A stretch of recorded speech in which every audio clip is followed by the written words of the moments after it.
오늘 말씀 제목은요, 여호사밧 골짜기로 올라올지어다라고 해서 이제 요엘서 3장 12절 말씀을 이제 중심 구절로 해서 말씀을 좀 전해 드리도록 하겠습니다. 자, 요엘서 3장의 주제는 사방의 이교도들을 여호사밧 골짜기로 모아서 주님께서 친히 거기서 이방 민족들을 심판하시는 그런 사건을 다루고 있습니다. 바로 7년 환란기 때 요한계시록 16장 14절 말씀에 보면 이렇게 기록되어 있습니다. 땅과 온 세상의 왕들에게 나아가 하나님 곧 전능자의 저 큰 날에 있을 전쟁을 위하여 모인 이교도들을 모으시고 이들 민족들을 다 집결하게 하십니다. 어디에 집결하십니까?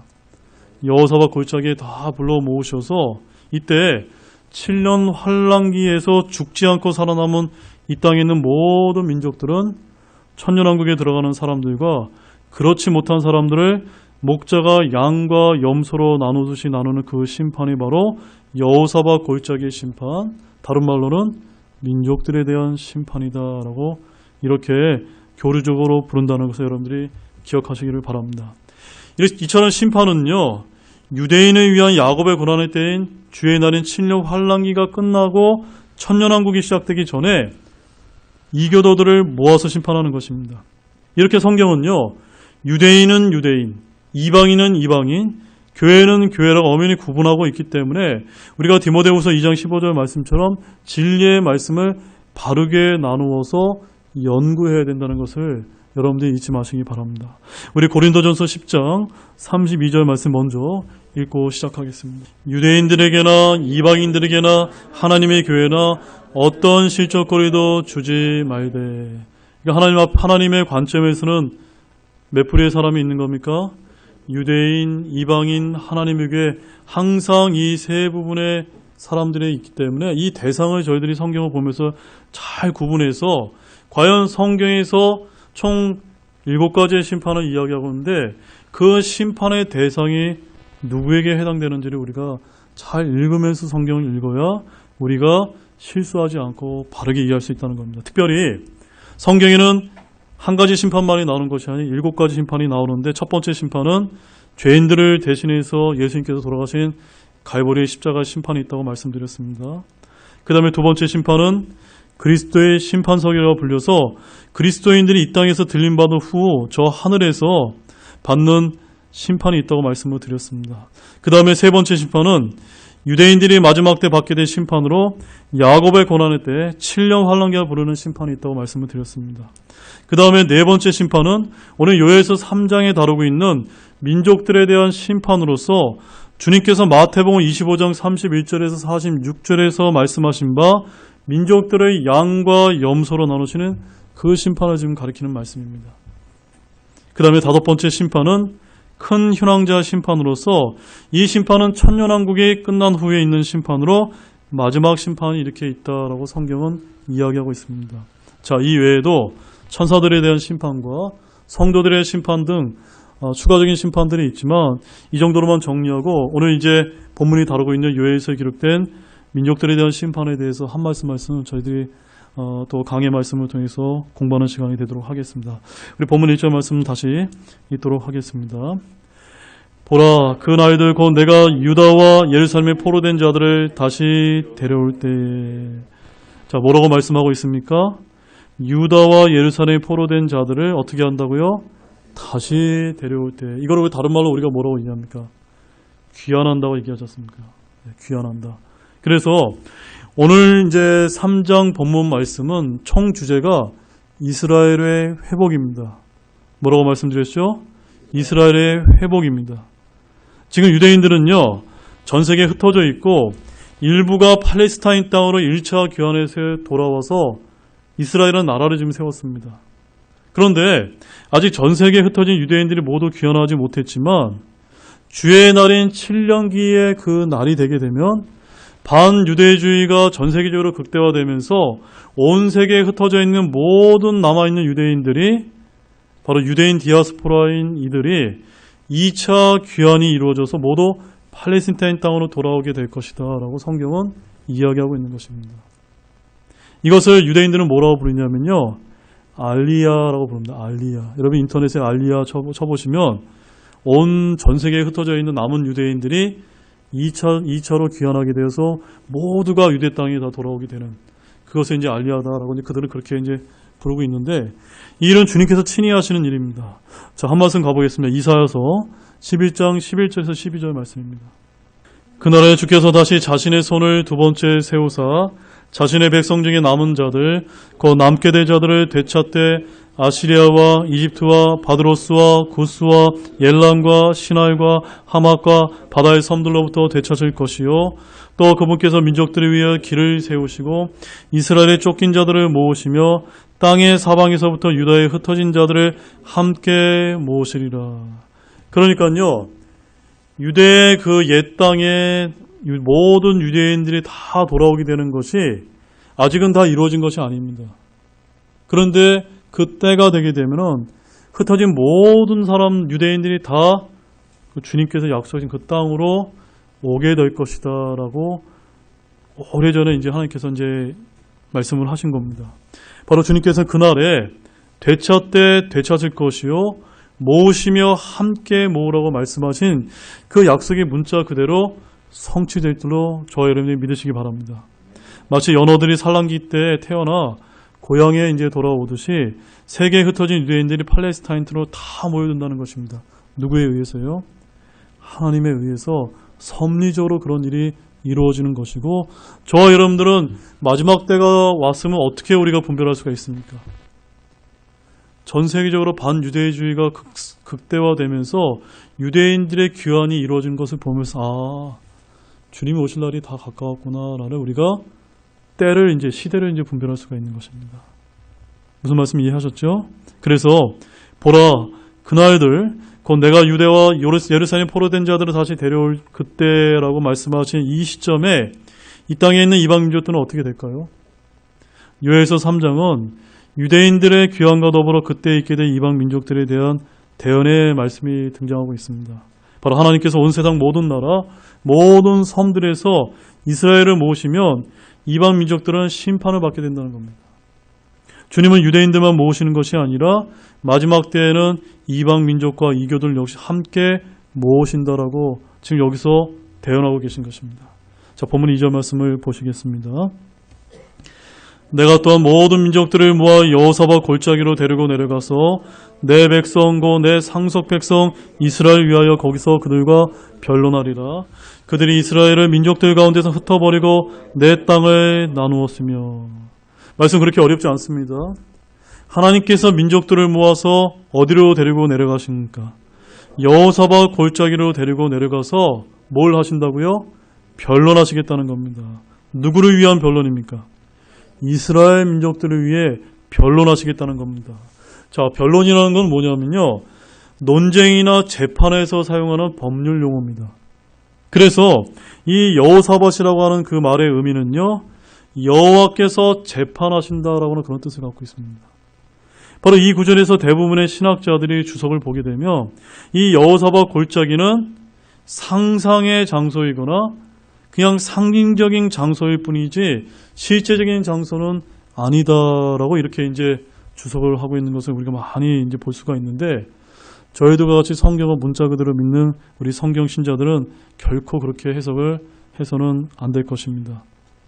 이 구절은 실제로 하나님께서 이방 민족들을 그 여호사밧 골짜기라는 그곳에 불러 모으셔서 그들의 죄와 불법을 지적하시고 합당한 판결을 내리는 민족들을 위한 심판이 될 것입니다. 그래서 주님께서 민족들을 모아 그들의 죄와 불법을 밝혀주시고 판결하시는데, 민족들은 주님께 뭐라고 얘기하냐면 우리가 어느 때라고 이렇게 변론을 하게 된답니다. 그때 주님은 이방 민족들이 이스라엘에게 행한 죄와 불법을 이제 보여주시는데요. 2절 하반절에 뭐라고 얘기했냐면 내가 내 백성 곧 내 상속 백성 이스라엘을 위하여라는 말씀에서 이스라엘의 지위와 신분을 우리가 볼 수가 있습니다. 바로 내 백성 내 상속 백성은 누구를 가리킵니까? 이스라엘을 가리킵니다. 우리 영적인 이스라엘인 교회가 아닙니다. 이런 구절에서 우리가 느닷없이 교회나 그리스도인들을 대입해서는 결코 안 된다는 것을 여러분에게 강조를 드립니다. 하나님은 이스라엘을 위해서 마지막 때에 변론하신다는 그런 말씀입니다. 그러면 주님께서 제시하신 그 이방 민족들의 죄가 무엇일까요? 첫 번째는요, 그들이 이스라엘 민족들 가운데 흩어버렸다는 겁니다. 그렇죠, 여러분? 유대인들이 예수님을 못 박아 죽인 다음에 다 어떻게 됐습니까? 그들의 땅을 다 잃고 전 세계에 다 흩어졌지 않습니까? 그것에 대한 죄의 대가를 여호사밧 골짜기에서 하나님께서 심판하겠다는 겁니다. 그 다음에 두 번째는요, 그들이 하나님의 땅을 나누었습니다. 그러면 하나님의 땅은 어느 땅입니까? 바로 이스라엘이 머무게 된 그 팔레스타인 땅이 누구의 땅입니까? 하나님의 땅이다. 네. 그 땅을 이교도들이, 이방인들이 마음대로 나누어서 유대인들을 흩어버렸다는 겁니다. 그래서 세계의 정복자들이 저마다 이스라엘 백성들을 흩어버리고 그 땅을 빼앗아 버렸습니다. 그래서 지금도 역시 그 이스라엘 땅이 어떻게 되어 있습니까? 완전히 수복되지 못하고 예루살렘에 가게 되면 한쪽은 저 모스코, 또 모슬렘 이런 이교도들의 이제 그런 뭐라 그럴까요? 회당들과 사원들이 그대로 좀 남아 있지 않습니까? 아직 완전하게 이제 회복이 안 된 겁니다. 이처럼 우리는 역사를 통해 이 사실을 반복할 수 있어 이제 볼 수 있는 것입니다. 자, 본문 3절 말씀 보시겠습니다.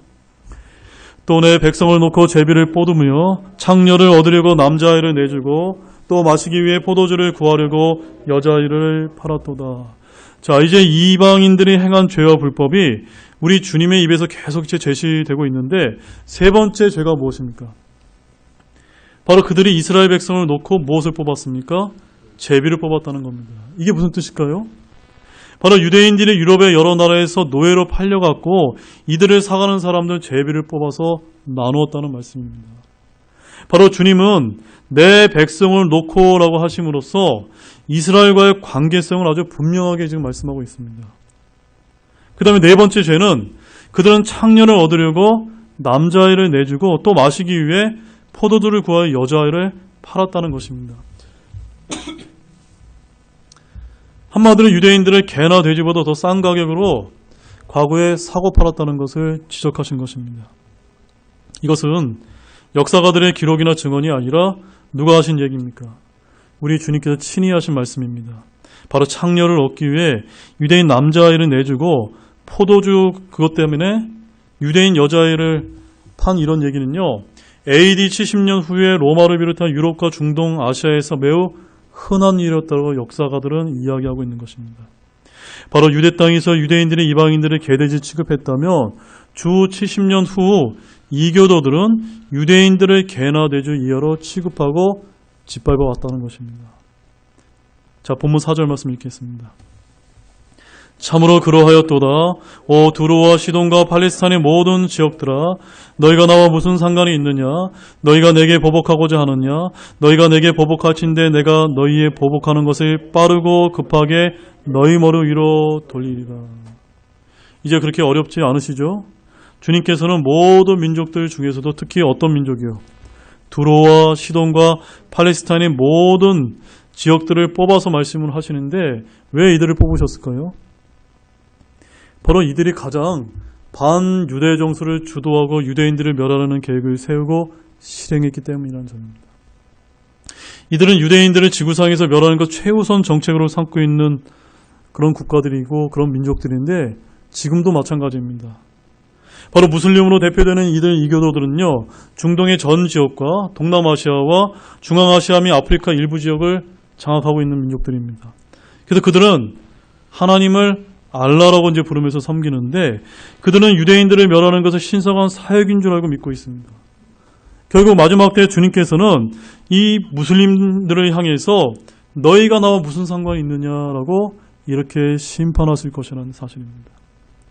그들이 믿고 섬기는 하나님은, 즉 알라는 주 이스라엘의 하나님과 아무런 관련이 없기 때문입니다. 그들은 7년 환란기 때 적그리스도를 하나님으로 섬기고 경배하면서 유대인의 씨를 모두 멸하려고 하는데 주님은 이것을 일컬어서 너희가 내게 보복하고자 하느냐라고 이렇게 말씀하게 되실 것입니다. 유대인들이 행하는 일이 모두 주님에게 행하는 일로 간주되고 있다는 사실은 참으로 놀라운 일이 아닐 수가 없는 것입니다. 너희가 내게 보복할지언데 내가 너희의 보복하는 것을 빠르고 급하게 너희 머리 위로 돌리리라라고 이렇게 약속하셨습니다. 이스라엘을 공격하던 아랍 족속들 민족들 중에 잘된 민족이 지금까지 한 민족도 없었습니다. 주님은 그들이 행한 대로 갚아주심으로써 대부분의 중동의 여러 나라들이 삼류국가로 전락하버리고 노예 백성이 되어버렸던 것입니다. 이스라엘을 박해한 후에 잘 먹고 잘 산 것이 아닙니다. 주님은 내가 너희의 보복하는 것을 빠르고 급하게 너희 머리 위로 돌리리라는 이 말씀대로 그들에게 돌리셨고, 마지막 때는 아마겟돈 전쟁을 통해서 또 여호사밧 골짜기의 심판을 통해서 그들이 모두 죽임을 당하고 보복을 당하며 심판을 당하는 날이 오게 될 것이다 라고 말씀을 하고 있는 것입니다. 자, 본문 5절 말씀 읽겠습니다. 너희가 나의 은과 금을 취하고 나의 좋고 아름다운 것들을 너희 신전들로 가져갔으며. 자, 이제 이교도들이 유다인들에게 행한 죄와 불법 중 또 한 가지는 어떤 죄입니까? 주님의 은과 금을 취한 것입니다. 언제 취해갔죠? 바로 1차적으로는 예루살렘의 성전에서 약탈했을 때를 말합니다. 성전의 기구들과 보물들을 모두 빼앗아간 일은요, 바벨론 침공 때부터 있었던 일입니다. 바로 성전의 보물들은 누구의 것입니까? 주님의 것이라는 겁니다. 주님의 소유입니다. 그래서 하나님께서 뭐라고 얘기하시면 너희 신전들로 가져갔으며 라는 말을 통해 이 말씀을 우리가 쉽게 이해할 수 있는 것입니다. 또 한 가지는 또 어떤 죄를 졌습니까? 이스라엘 백성들의 재물을 약탈한 것을 뜻합니다. 어느 시대에나 유대인들이 가진 재산을 빼앗는 일은 우리 이교도들이 가장 좋아하는 일이었습니다. 하나님께서는 이스라엘 백성들, 이스라엘의 땅과 이스라엘 사유재산을 모두 주님 자신의 소유라고 말씀을 하시는데, 유대인들의 집과 땅과 은행 계좌를 몰수하는 일은 유럽 어느 도시에서나 항시 있어왔던 일이라는 점입니다. 우리 1, 2차 세계대전을 통해서도 우리가 잘 확인할 수 있었지 않습니까? 이것을 일컬어서 주님께서 뭐라고 얘기하시냐면, 너희가 나의 은과 금과 나의 좋고 아름다운 것들을 가져갔으며 라고 말씀하셨습니다. 이것을 언제 심판하시는 겁니까? 민족들을 위한 심판 때 이것을 다 물으시겠다는 것입니다. 본문 6절 말씀 읽겠습니다. 또한 너희가 유다 자손들과 예루살렘 자손들을 그들의 경계에서 멀리 옮겨놓기 위해 그리스마라는 사람들에게 그들을 팔았도다. 자, 이제 이교도들이 이스라엘에게 행한 또 한 가지 불법과 죄가 나오고 있는데요. 여기서는 어떤 죄와 불법이 등장하고 있죠? 유다 자손들과 예루살렘 자손들을 그들의 경계에서 멀리 옮겨놓았다라고 말씀하고 있습니다. 바로 대언자 유엘은요, 미래에 일어날 일을 과거형으로 말하고 있는데 이것은 예언이 미리 기록된 역사이기 때문이라는 사실입니다. 자, 본문에서 누구에게 팔았다고 하고 있습니까? 그리스마라는 사람들에게 팔았다. 이것이 뭘 뜻할까요? 성경에서 그리스라고 한 것은요, 이방인을 뜻합니다. 그래서 성경적으로는 유대인과 이방인이라는 표현이 유대인과 그리스인이다라고 이렇게 표현한 거 우리가 많이 볼 수 있습니다. 그래서 로마서 1장 16절 말씀에서는 먼저는 유대인에게요, 또한 그리스인에게로다라고 되어 있고, 로마서 10장 12절 말씀에서도 유대인과 그리스인 사이에 차별이 없기 때문이다라고 말씀하고 있습니다. 또한 고린도전서 1장 22절 말씀에서는 유대인들은 표적으로 구하고 그리스인은 지혜를 추구하나라고 되어 있습니다. 한마디로 유대인은 유대인을 이야기하고 그리스인은 이방인들을 이야기한다는 겁니다.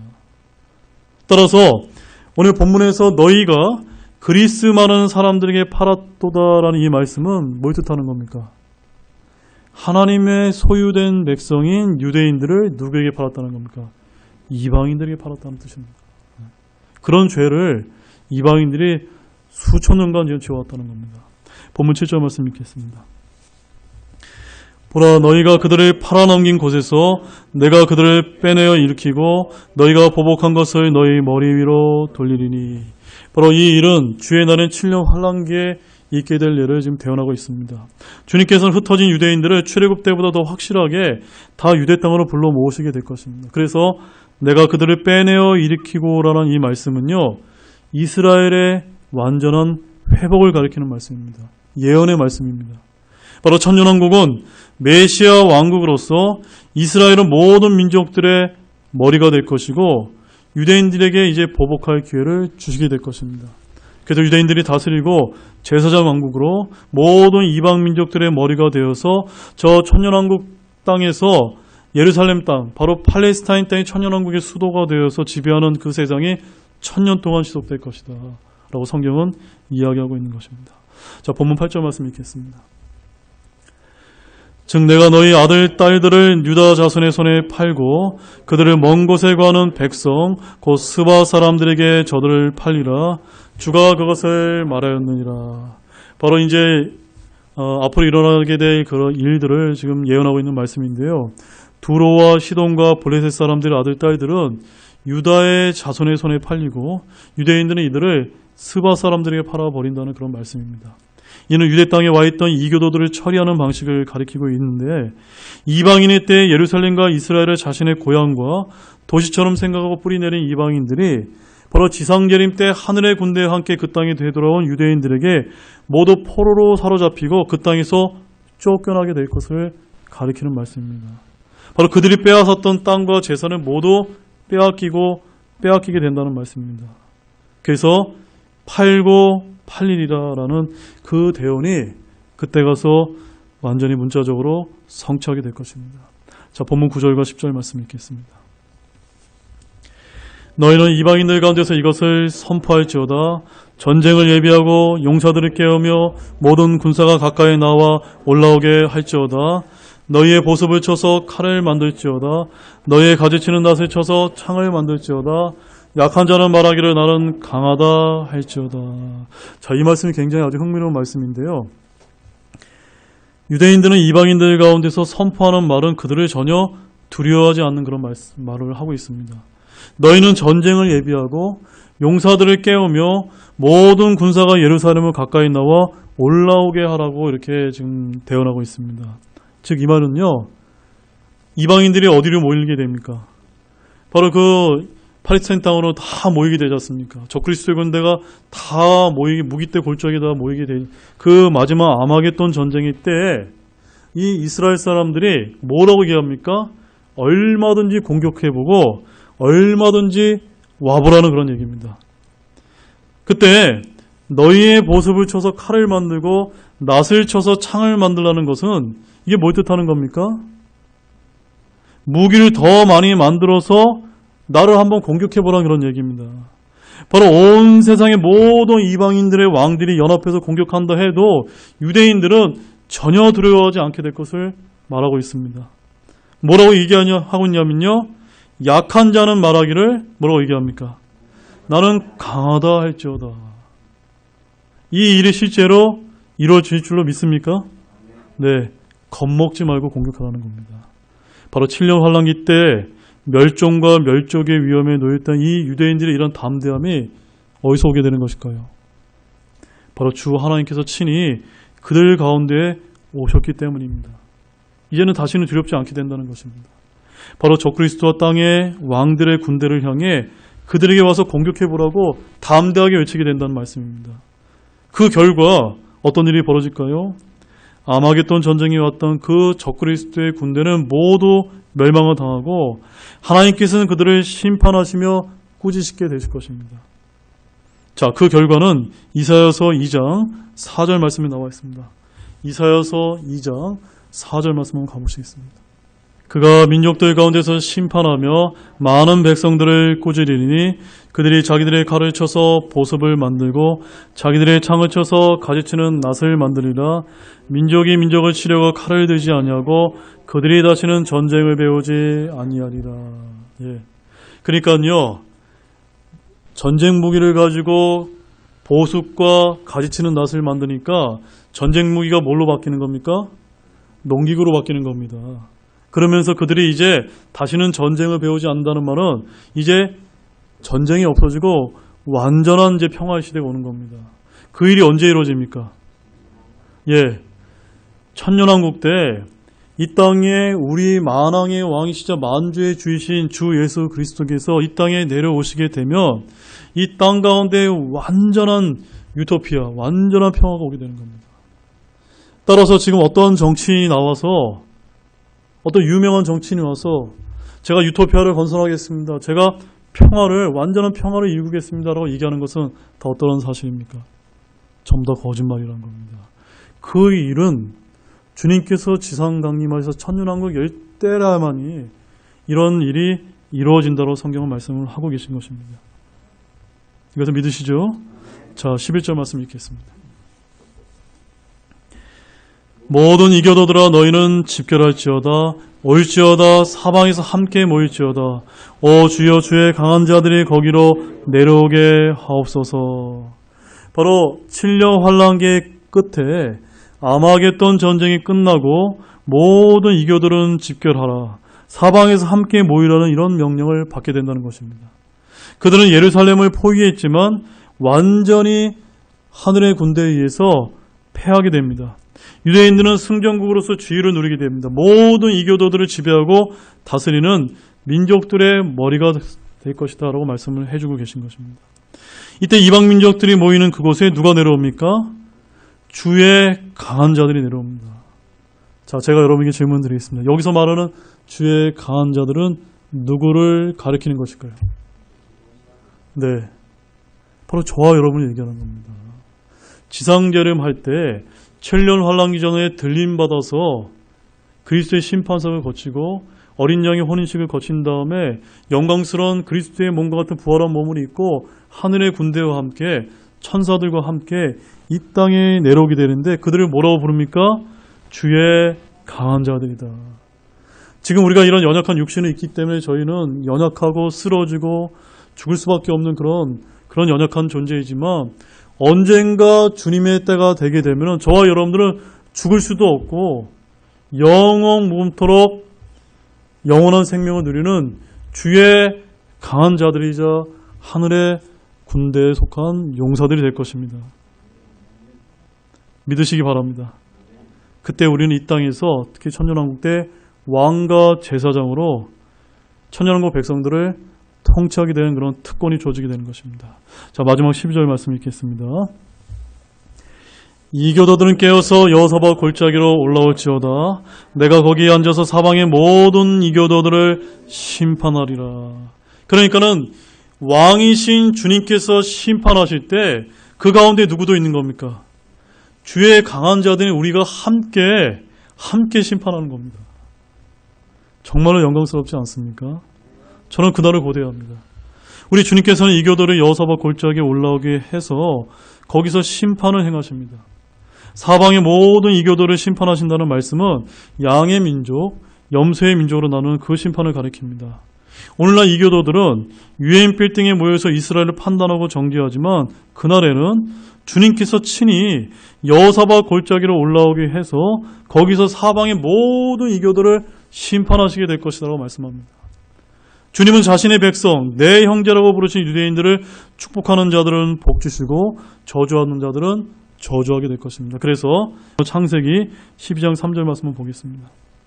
너를 축복하는 자들에 내가 복을 주고 너를 저주하는 자에게는 저주를 내리니 내 안에서 땅의 모든 가족들이 복을 받으리라 하셨더라. 지금도 이 대언의 말씀은 진행형입니다. 유대인들에게 잘해주는 백성들은, 민족들은 복을 받습니다. 그러나 이 말씀이 완전히 성취되는 그때는 언제라는 겁니까?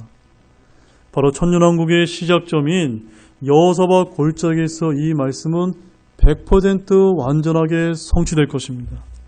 바로 아브라함을 축복하는 자들에게는 주님은 복을 주십니다. 아브라함을 저주하는 자들에게는 주님은 저주를 내리신다고 약속하셨습니다. 사람들이 하나님의 복을 받고 저주를 받는 것의 기준이 아브라함의 형제들에게 어떻게 대하는가에 따라 달려있다는 것입니다. 바로 여호사밧 골짜기에서 민족들은 이 사실이 자신들의 운명을 결정짓는 행위가 된다는 사실을 깨닫게 될 것입니다. 자, 이제 결론을 맺겠습니다. 오늘 우리가 요엘서 3장 전반부에서 이방 민족들의 심판이 여호사밧 골짜기 심판을 잘 살펴보았습니다. 모든 요엘서 말씀이 미래에 일어날 일들을 가리키고 있으므로 저와 여러분과 같은 교회와는 전혀 상관없는 말씀임을 여러분들이 기억하시기 바랍니다. 그럼에도 불구하고 우리가 이 말씀을 공부해야 되는 주된 이유는 무엇일까요? 바로 앞으로 다가올 사건들의 진행을 보면서 주 예수 그리스도의 공중재림과 성대의 휴거가 이 마지막 시대의 표적들을 잘 분별할 수 있기 때문입니다. 그날과 그 시각은 저와 여러분들이 알 수가 없지만 우리가 하늘로 들림받는 시기에 가까이 다가왔음을 분별하고 이 마지막 때에 깨어있도록 하기 위해서 우리가 이러한 말씀들을 바른 교리와 말씀으로 잘 나누어서 연구해야 된다는 것입니다. 자, 마지막 말씀은 마태복음 16장 3절 말씀을 읽고 마치도록 하겠습니다. 또 아침에는 하늘이 붉고 흐리니 오늘은 날씨가 고주리라 하는도다. 오 너희 위선자들아, 너희가 등이 하늘의 모습은 분별하거니와 시대의 표적들은 분별하지 못하느냐. 예수님께서 당시 공생의 당시 제자들의 질문에 이렇게 제자들을 책망하셨습니다. 그러나 저희들에게는 이 하나님의 바른 말씀을 바르게 연구해서 하늘의 모습을 분별해서 시대의 표적들을 온전히 분별하는 모든 성도님들이 되시기를 주의 이름으로 축원드립니다. 기도하고 마치겠습니다. 하나님 아버지 참 감사를 드립니다. 오늘 하나님께서 이 요엘서 3장 1절에 12절 말씀을 통해서 마지막 때에 일어날 일들의 사건들을 저희들에게 알려주셨습니다. 저희들이 이런 말씀을 대하면서 또한 놀랍고 얼마나 감사한지 모릅니다. 이런 구약의 모든 말씀이 우리 신약 그리스도인들에게는 정말로 영광스러운 말씀이 아닐 수가 없습니다. 지금 저희들은 연약한 자이지만 그 날이 되게 되면 주님과 함께 이 땅에 내려서 주의 강한 자들이라고 불림받게 되는 그런 자들이라는 것을 우리가 깨닫게 될 때 보잘것없는 우리가 이 세상에서 패배하는 삶이 아니라 앞으로 그날을 소망하면서 승리의 삶을 살 수 있는 모든 성도님이 될 수 있도록 축복해 주시길 원합니다. 주님께서 어서 오셔서 이 시대를 주님께서 끝내시고 하루속히 천년왕국을 여시고 영원의 영원 시대를 여는 그 날을 저희들이 소망합니다. 감사를 드리며 이 모든 말씀을 예수님의 이름으로 기도드렸습니다. 아멘. 예, 잠깐 기도하시고 마치도록 하겠습니다.